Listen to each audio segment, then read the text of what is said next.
King Henry VIII of England and his sixth wife. Henry VIII ruled England from 1509 to 1547. He was also Lord and later King of Ireland and a claimant to the Kingdom of France. During his reign, he was married to a total of 6 different women. Henry's first wife was Catherine of Aragon, the Spanish widow of his late brother Arthur. Catherine was a little older than her husband, but they got along well enough. Until, that is, it was apparent that Catherine was no longer able to produce any more children besides her daughter, Mary, much less the highly needed male heir to the English crown. Enter Anne Boleyn. Anne was a mysterious lower high-class lady-in-waiting raised in France, where she learned the art of seduction. With her black hair, exotic fashions, and clever wit, she had the entire English court whispering that she was a witch, even before she captivated the attention of Henry. Her extra pinky also may have added something to the witch allegations. Maybe. Henry, mad with lust for this bewitching new woman before him, quickly asked the Pope for an annulment of his Catholic marriage with Catherine of Aragon. The Pope, however, was firmly under the control of King Charles I of the Spanish Empire, who was Catherine's nephew. Charles condemned this proposed embarrassment of his beloved aunt and forcibly imposed his opinion upon the Pope, who therefore denied Henry his annulment. Henry, used to others granting him his every whim, was enraged by this show of defiance.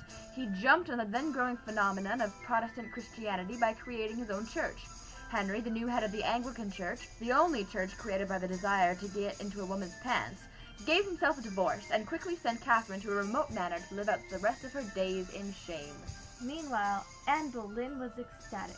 She was married to the king and pregnant, well on her way to a secure future with Henry and her new, soon-to-be-born son. Only problem? Baby comes out a girl. Well, after the birth of Elizabeth I, Henry gets tired of his clever mistress turned queen and decides to get rid of her by accusing her of adultery and witchcraft, making use of all the court rumors saying how a girl of low nobility with an extra pinky and weird fashion sense could snag the King of England. So Anne was beheaded for supposedly sleeping with another man and casting spells upon Henry.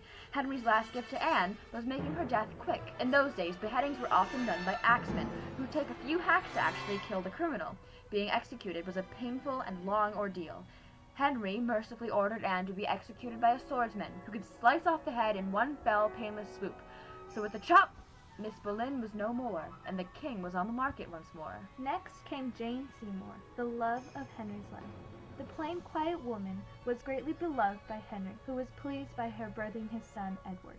However, Jane shortly thereafter died due to birth complications, leaving a weak, sickly son who would never grow healthy and an utterly heartbroken Henry. Henry, after 2 years of mourning and near comatose behavior, returned to his subjects, agreeing to an arranged marriage.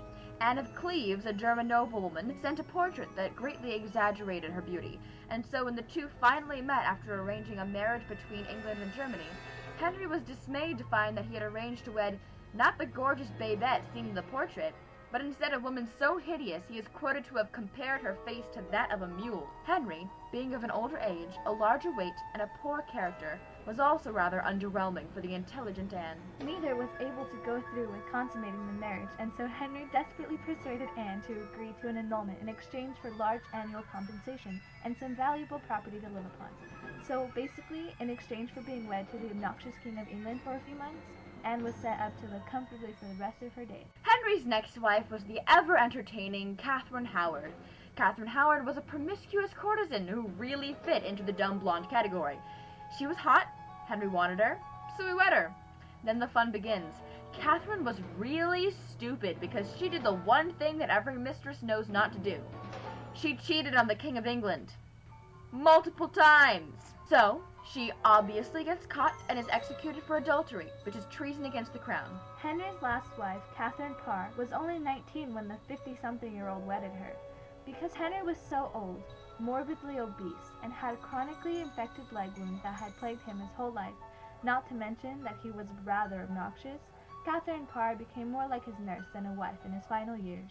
Henry died on the 28th of January in 1547, leaving behind a legacy of wives and marriages that is remembered long after he is gone. Thank you.